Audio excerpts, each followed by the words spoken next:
Hey, so Opi, you started this on the cusp of your 39th birthday. You've now just turned 40 and you're in the shape of your life. First off, congratulations. Cheers, mate. Happy belated birthday. Let's take yourself back now. Take yourself back 12, 18 months. Where were you before you started RNT? What were some of the biggest struggles you were facing? So my biggest struggles was when I was younger, 14, 15, my brother was always into training. So I kind of had a background into what weight training was, what have you. You know, he'd always remind me, this was in the 90s. He'd remind me, he used to get like the Flex magazine, Muscle and Fitness magazines, all that. This was way back. And he used to train and I used to just paint my little miniatures. I never was into training.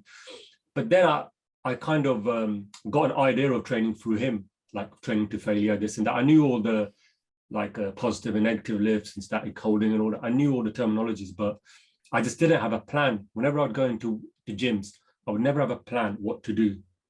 And I would even yo-yo with weights, basically. I'll do this workout, that one. And I just didn't have no structure. And that's what I was missing. And that was my, I would say, what you could call it, downfall. You know, like I needed guidance. I needed a plan to follow, and I wasn't doing that. I wasn't doing the training properly. It was just a bit of this, bit of that. There was no structure. Is that for 25 years then? You were going through Oh, that? this is so basically in 2007, I was lucky enough I got headhunted on LinkedIn to go to the States, to California, San Diego. I got a job there. I was there for about 3 years. And in California, I noticed everyone was very conscious about their health. And, you know, because everything was right near the coast. So it was on the beach and everyone was training this and that. And even when I went to like Venice Beach, you know, you got that Muscle Beach and all that training, you know, the bodybuilders. But what I noticed in the States was and it brushed off me. Everyone was consciously aware of their health. So I started going to the gym training, but it wasn't like without no guidance. I was 25 at the time. I was pretty slim, but I was skinny fat. Like, you know, you look good in clothes, but when I still felt very uncomfortable taking my clothes off on the beach, what have you, you know. And there was one friend of mine in the company we worked for in the States, Terry. You could tell by the way he looked, he could train. And I would say he was probably the first guy he's the first person to give me an actual nutrition breakdown of what I should eat. And it's very similar to what you know, a lot of the fitness people are doing. You know, you got your nuts, your protein, all that. But I followed it, but obviously I wasn't really being that accountable. So I did it here and there. But I just kept yo-yoing there as well. But because I was young, I was active, I didn't really put on much weight. So I just thought, I'm all right. But when I came back and I hit 30, then I started noticing certain foods I was eating, this and that. I started binging a lot as well. And the last 10 years, I've been training, but like I said, it's been on and off. And then 2 years ago, when I saw Chirag Rao, he did RNT Fitness, and he put his transformation up on Instagram before and after. And I haven't chatted. I went to school with him back in secondary school. He was in my brother's year. And then I messaged him. I said, what have you been doing? And he said, it's this program on RNT Fitness. So I looked at it. And in 2020, my daughter was born on June the 2nd, just as lockdown was kind of easing, the first lockdown. And I think around October time, I looked at my friend's transformation. I said, I need to do this. And then one evening, I was feeding my daughter, bottle feeding, and I looked in the mirror and I looked at my side profile and I thought, I'm letting myself go here. You know, like I could see my side thickness of my body. And I looked in the mirror and I thought, what am I doing? Like 10 years ago, I wasn't like this.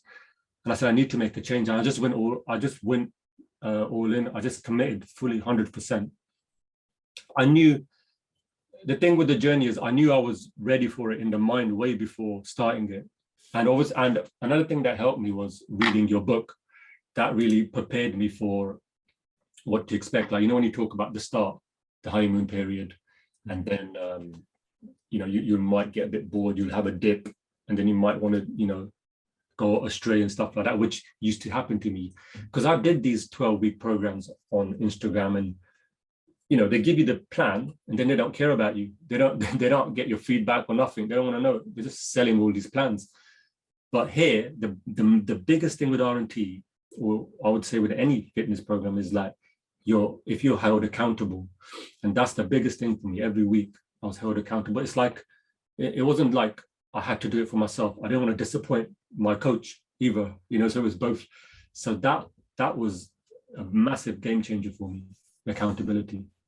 It's funny about California. I remember when I've been to Los Angeles, and you go to like these hikes and you just see like 50, 60-year-old guys walking around topless, hiking up, and they're in such good shape. I'm like, damn, like it's a different culture in that specific area of America. Obviously, America as a whole is a bit different story, but it's definitely a different culture in California around health and fitness. So I can see why that would have pushed you to at the time to get into it. Yeah, we did do hiking in San Diego, actually, when you mentioned that. But yeah, it was like a weekend thing. People would go to Big Bear, like massive, do mountain hikes. But there's a lot of facilities there as well. You can go around, there's tennis courts everywhere, just like a local park would be like. It's quite well. So describe the moment when you were holding your daughter and you're looking at yourself on the side. Like, what was going through your mind at that point? I wasn't happy, and to be honest, I would even say I'm quite upbeat person, but I was even slightly depressed, looking at myself, thinking, what I need to do something about it. I need to take action.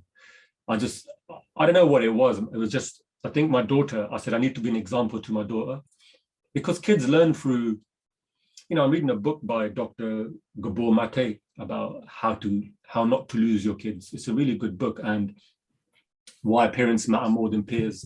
It's very interesting psychologically. He's talking, and he said, kids learn through action. So rather than saying to them what to do. So when she gets older, when she sees me, like I was doing push-ups with her in the living room, just me, and she was just watching me, and she was jumping onto me and stuff.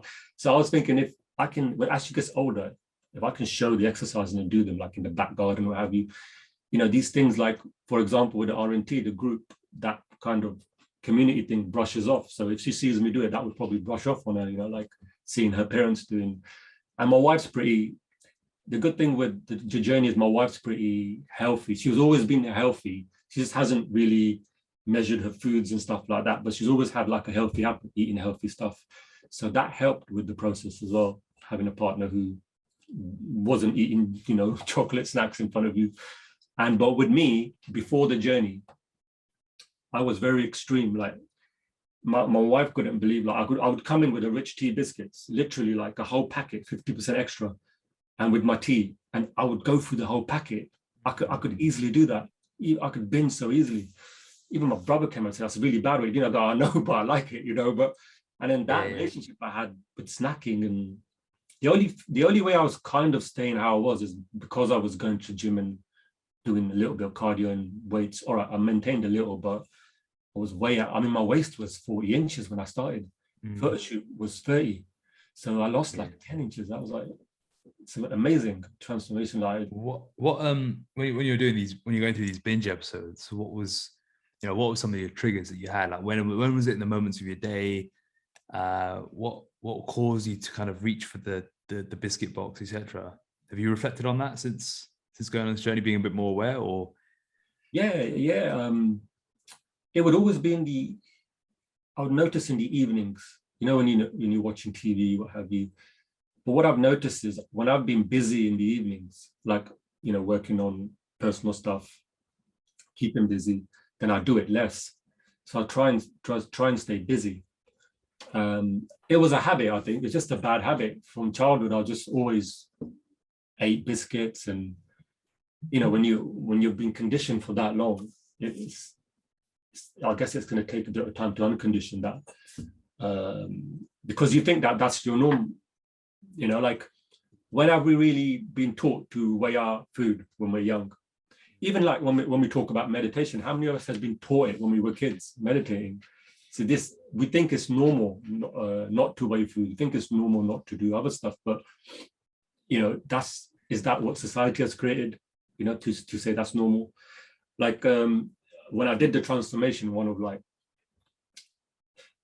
wife's friends was saying you must have a lot of time to weigh all your food. I said, if you can't weigh all your food, there's a lot more challenging things in life than weighing your food, if you can't get through that. But it's just initially at the start. I said, you're just doing it at the start. Well, now when you do it for about a year, or even 6 months, you get to know the portion size and stuff. And then, you can work around. It's not like you're doing it all the time, but it's necessary to do it at the start because it's a new thing and you're new to it. And I was really excited, to be honest, to start the journey. It wasn't like, oh, I got to weigh my food, this and that. Because I had an idea of that anyway, because my friend in the States would say that to me, weigh this, do this. So I knew you had to do all that stuff. But knowing that I had someone like, RNT Fitness who didn't know what they're talking about. So to be backed up by that, I was just listening to everything, and it shows in the results. Yeah. Well, the weighing your food is always it's such a bad rap around it. And I never quite understand, because it's the best educational tool you can have for yourself with nutrition. You're never going to know what 10 grams of peanut butter actually looks like until you get that weighing scale out, right? And you pour it out and you realize it's probably about a fifth of what you normally have. Yeah. How else would you know, right? 50 grams of rice versus 50 grams of potato. It's just like the way I see weighing your food is just an educational tool to learn about nutrition, because we've never learned about it. And until you start weighing, you're never going to learn. Yeah, exactly. And then you see it, like you're saying, you see 50 grams, the portion, so you know by then, isn't it? Like I was saying, that tablespoon of peanut butter. I have to weigh 30 grams now. My new nutrition price, 30 grams. So I know now how much it is, but it's so calorie dense, isn't it? Yeah, I mean, a teaspoon of peanut butter can be 50 grams, it can be 5 grams. You just don't know. Exactly. Everyone's eyes are bigger than their stomachs.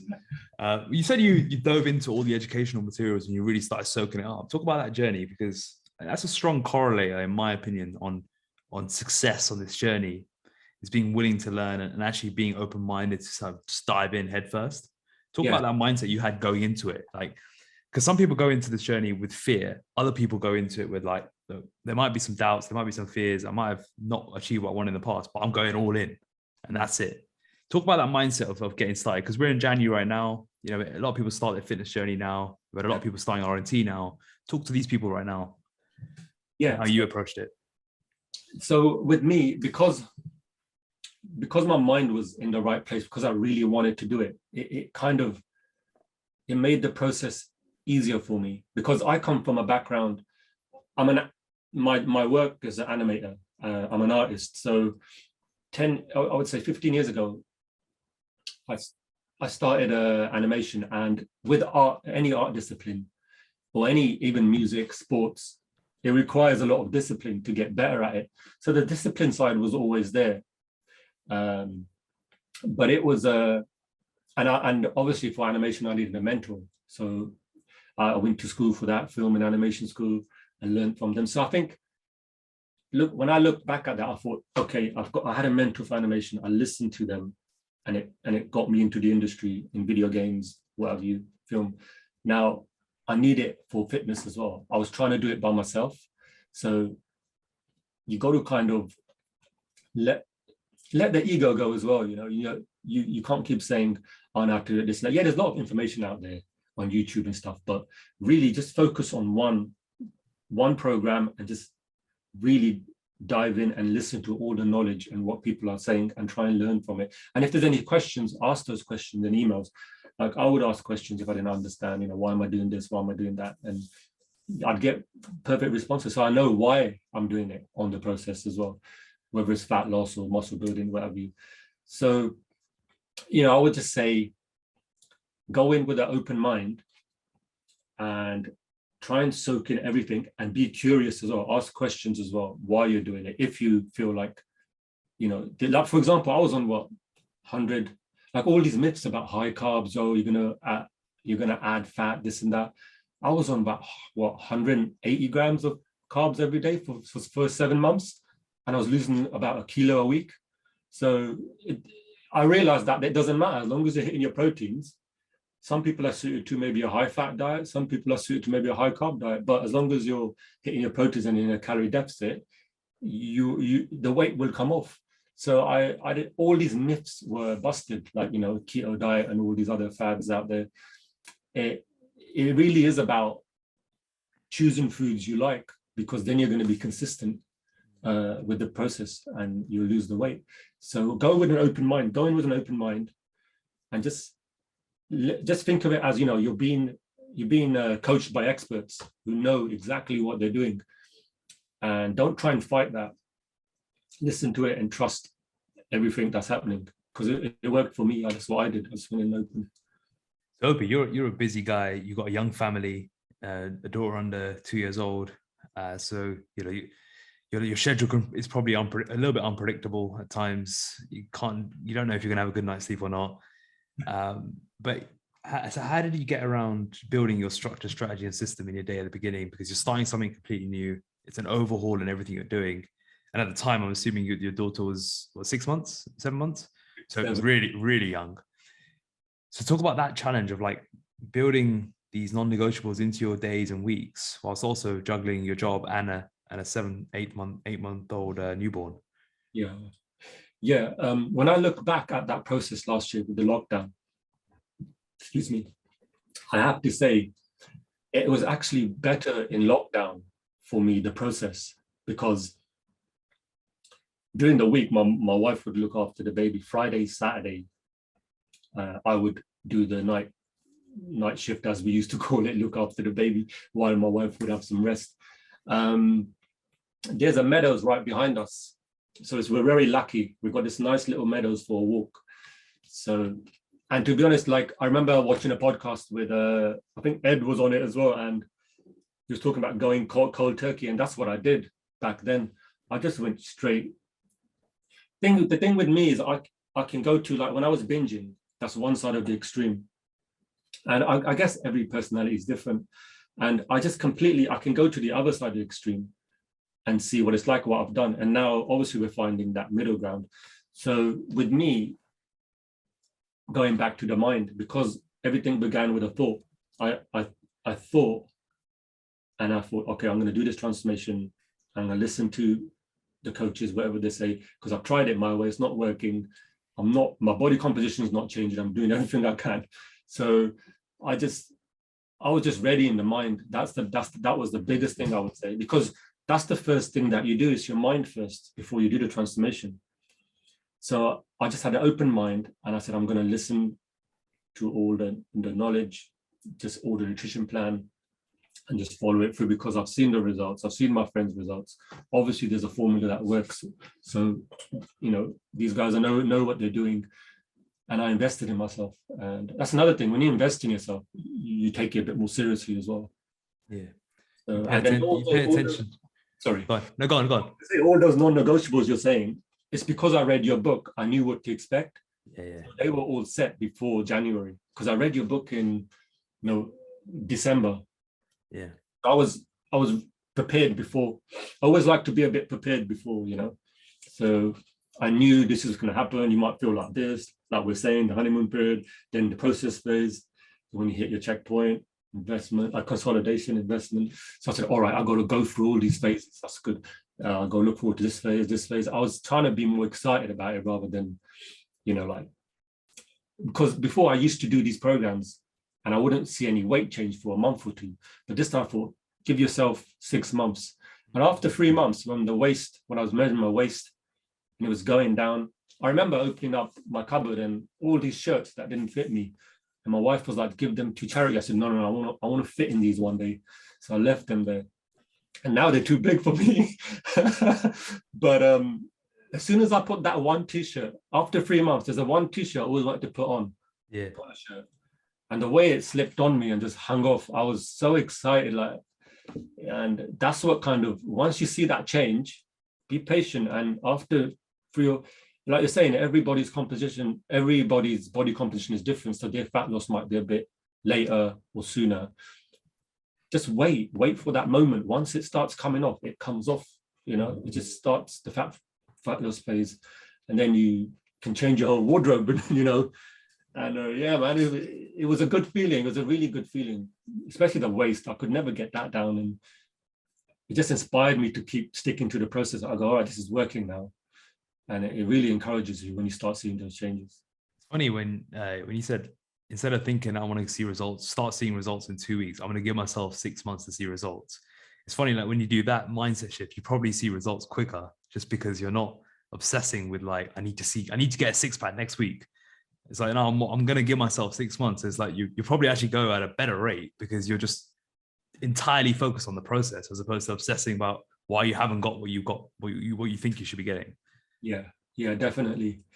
And the other thing that helped me, like we're talking about coming from my work, my work required discipline for me to get better. When I was first learning animation, I thought my work was really good. But then when I got my first job and I looked at the other animators who had loads of experience, I was like, blimey, I need to go back to the drawing board and start animating again. So that always reminded me, look, it took you like 5 to 6 years to get animation, what it's all about. And it's going to take you time to get this. So, and another thing that it's a skill that you have to learn. And another thing is like when I looked at my daughter, she made me realize something. It took her 1 year to start taking her first steps, just over 1 year. And then it made me think, all right, that's a skill she learned. It took her 1 year. So, calm down, don't worry. It takes time. Things take time. It's not going to, progress is a process. It just give it a bit of time, be patient. And, you'll learn, even with new skills in regarding not just weight loss, but it could be learning, I don't know, the guitar or whatever. When I saw my daughter, it's like, all right, you can do it, but it takes time. Give yourself a year. Like you're saying, give yourself minimum 1 year for it's amazing how your body composition can change in 1 year if you just give yourself that time. So, Opi, you dropped 10 inches off your waist. You got into incredible condition, which anyone who wants to see Opi's condition, just click on the case study in the show notes on this podcast. You can see how many striations he carried on his chest and all sorts. But talk about the period afterwards, because we always say getting in shape is the beginning of this journey, because you now got to battle consolidation and try and make this a lifestyle solution. So let's talk about the process from when you got into shape. How did you battle the previous mistakes you made around yo-yoing? Because you spent so much time getting in reasonable shape, then putting it all on, etc. What was different this time, and how did you battle the mind games that come with consolidation and early investment? Yeah, so the early consolidation was, I found it okay, but then the second week I noticed my bad habits were coming in here and there, like snacking. And I kept reminding myself, look, don't go back to the old OP in December. You've come this far. Look how far you've lost your weight. Look how you look in your photo shoot. Look how your mind has changed. Obviously, something's changed in your mind for you to go through that transformation. So I kept reminding myself. I reminded myself that your mind can be your best friend or your worst enemy, So it's like, there's an encouraging thought in knowing that you got control over your mind, like saying, no, I'm not going to do that. This is what I'm going to do. Like, this was happening through my photo shoot. When the first month, I had 3 months lead up to the photo shoot. And I wanted to snack here and there. But then obviously the photo shoot is a goal, isn't it? You've got in your mind, you're like, no, I've got that shoot. So it's a bit easier for you to control it. And I'm like, I wanted to have these snacks here and there. I thought, no, I kept saying to myself, no, I'm in control. It's like that Chimp Paradox book by Steve Peters, It's that monk chimp in the mind. So I kept reminding myself, no, I'm in control. You're not in control. I'm not having that snack. I just had to keep repeating that to myself, and there's a lot of kind of like empowerment over that, having control over your mind. That's an encouraging thought, having control over your choices. Just being conscious of that while you're on the process of a photo shoot. Something happens, something switches. Like when it was those last 3 months, I snacked here and there, but something switched in my mind. Like it's because I had that goal. In January, when you think about it, I didn't look too far into the goal. I was more like, look at my step in front of me. I was trying to do it day by day. But when I got to 6 months near the photo shoot, then I started thinking more about, all right, the end sight is coming now. And then I thought, all right, I've done all this hard work. I feel and look good. You know, I can't let it waste. I can't waste this. So that's another thing, that all that hard work. And I was in a good place in my mind and I wanted to stay there because of the way I looked physically. I think for me, that was really important. Like when I looked in the mirror, I didn't like what I saw in January.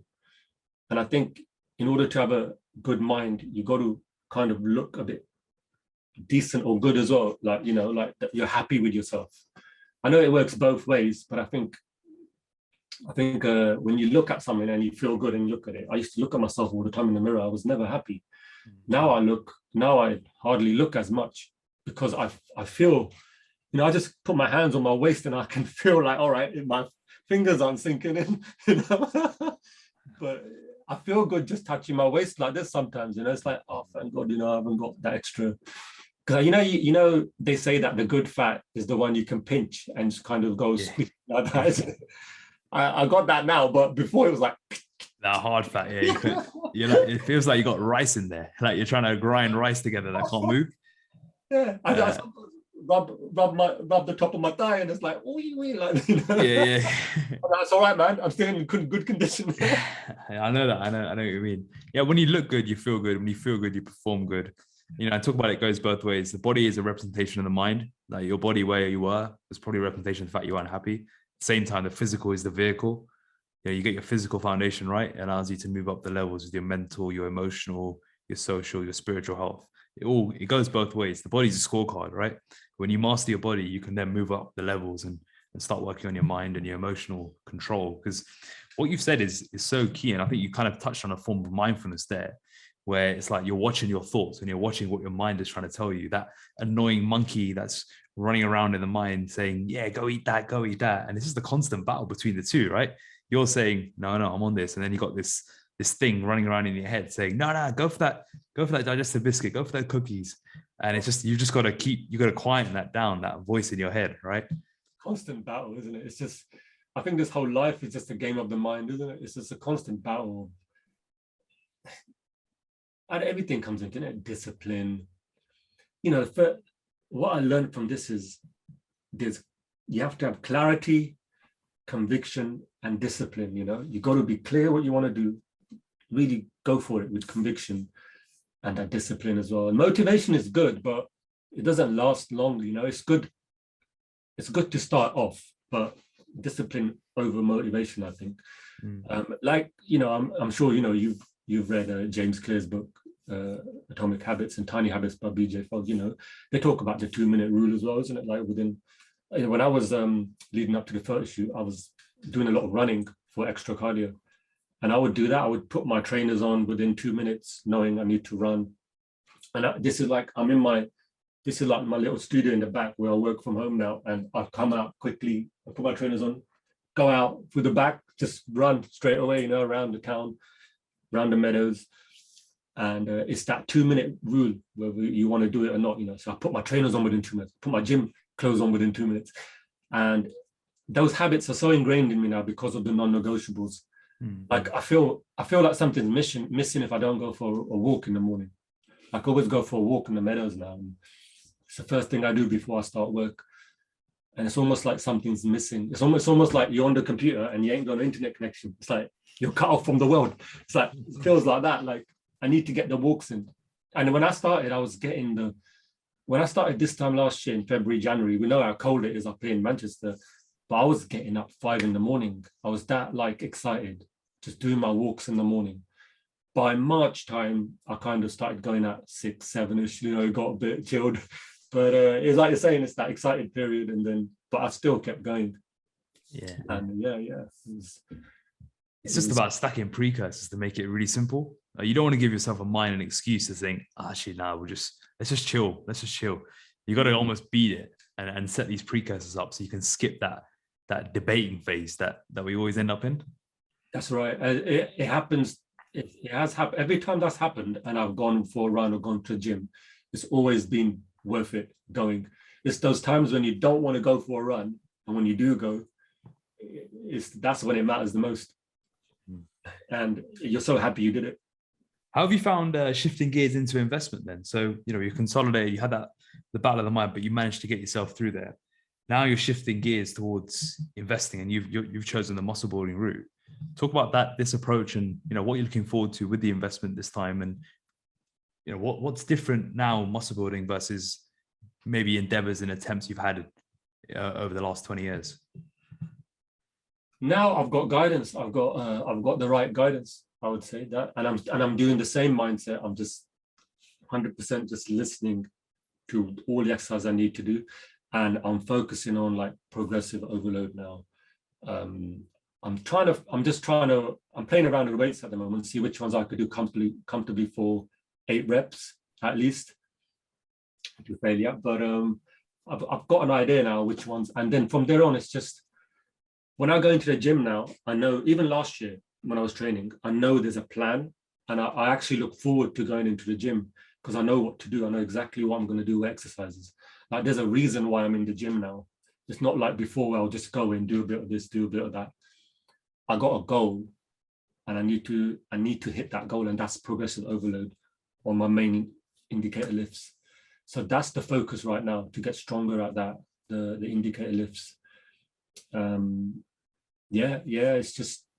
It's all about focus now, building.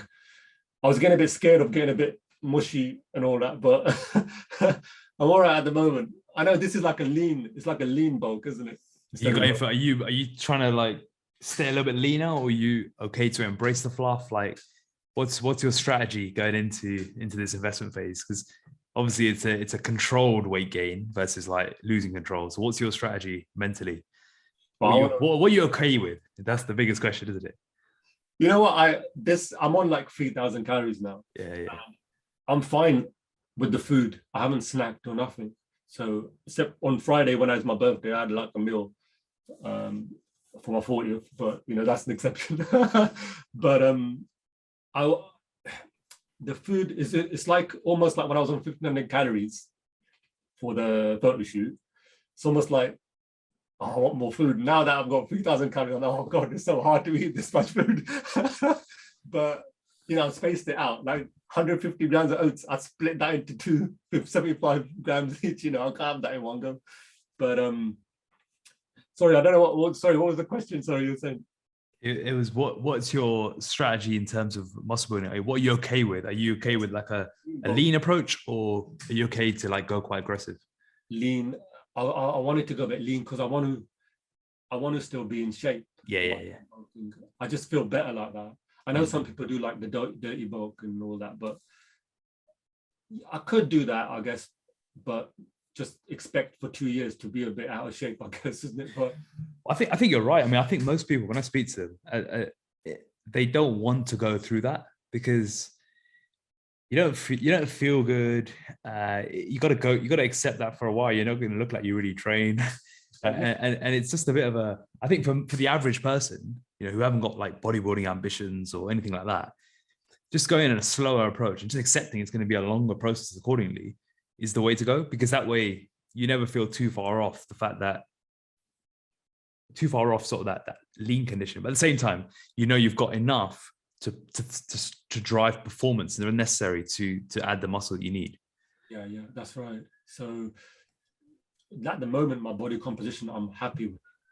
Like the moment I don't see any vasodilation, then I'll be like, oh no. Yeah. But I feel good. I'm performing well at work as well and stuff. So and it's kind of like you're saying, it's brushed off on my animation work and stuff. I'm doing personal work more now every week. I'm trying to get a few animations in, practicing more, like, so it does affect you in other areas in your life as well. So segues nicely into my next question, which is, how's the physical been the vehicle for you? Well, it's just those habits. Like we've created those 5 non-negotiables. I think that's the biggest thing I'll take, because I can apply those habits to everything else. You could, like, for example, when I was talking about my animations, like I say, all right, this week I'm going to get this done and get this shot done and get these done. Working on my showreel more, looking for more opportunities out there if there are, because I've been at this company for a while now. So, it's kind of refreshed me look at things differently. And also I've turned 40 now, so you want to go off and do other stuff as well. It's helped me a lot in things I want to do. There's a book I want to do, an illustration book. My daughter goes to nursery here, and what the nurseries do is, like, on your mobile phones, they've got like a little e-log, so they put photos up of what they've been doing every day, and they write down in like a kind of child narrative form, like, I did this today and I played with this.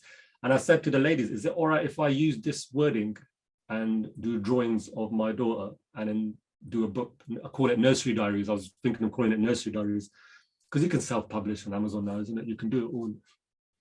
And I thought, I'd start doing that. So that kind of, the habits created from last year, I'm implementing that, doing a drawing a day, sketching, stuff like that. So I'm just doing little things like that, and even writing about this journey, fitness diary or something, just my story. So there's so many things have come out of this transformation that I've kind of thought about doing. I have published a book. It's a yoga book, but it's only to prove to myself that I could publish a book, self-publish, basically, on Amazon. I was looking at YouTube tutorials to do it.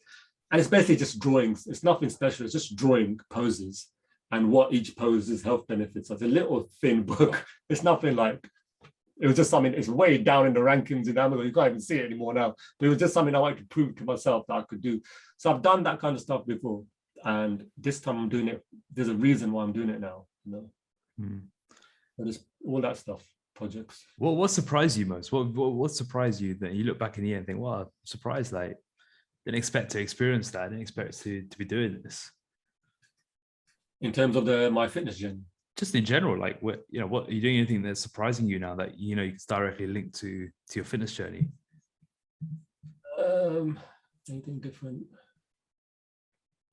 No, I'm just carrying on. I guess I feel more energized.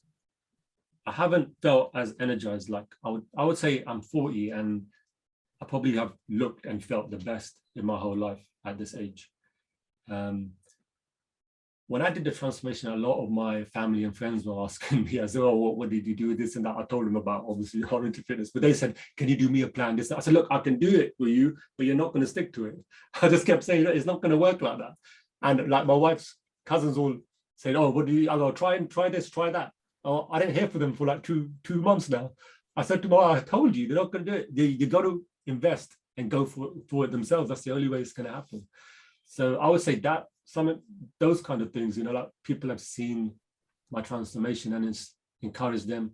And I would say it's good to be an example, like, there's two types of people in this world, isn't it? People that talk and people that do.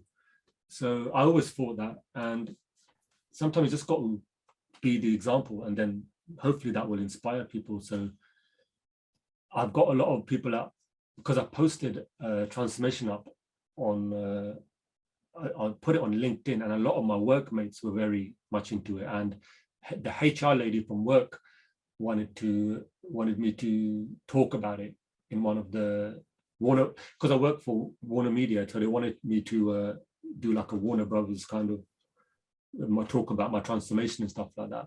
So we'll see what happens there. But that kind of stuff's come out of it, really. Like, when you show your progress, like even like I didn't realize the photo shoot I would be that shredded. Even Ed was like, we were quite surprised because we kept pushing the date back. I kept thinking I ain't gonna make it. And I think it was September. I said to Ed, can we just extend it? He goes, no, keep it there now. We're gonna do this. I was like, all right. So then I've got to do it now. So that was quite funny. Like, it was meant to be in August 25th, but then I got it to 26th of September. Now, I don't know what it was. I just kept thinking I ain't gonna do it. But then I thought, last 2 weeks, I just was locked in. Something happened. I just flipped. I was very focused, and I just went for it. And yeah, it worked out. Amazing. What are you most looking forward to achieving in 2022 then? More mass. Just more with my work. more with my physique. I would like to work my upper chest more. I always felt that was a bit weak. Yeah.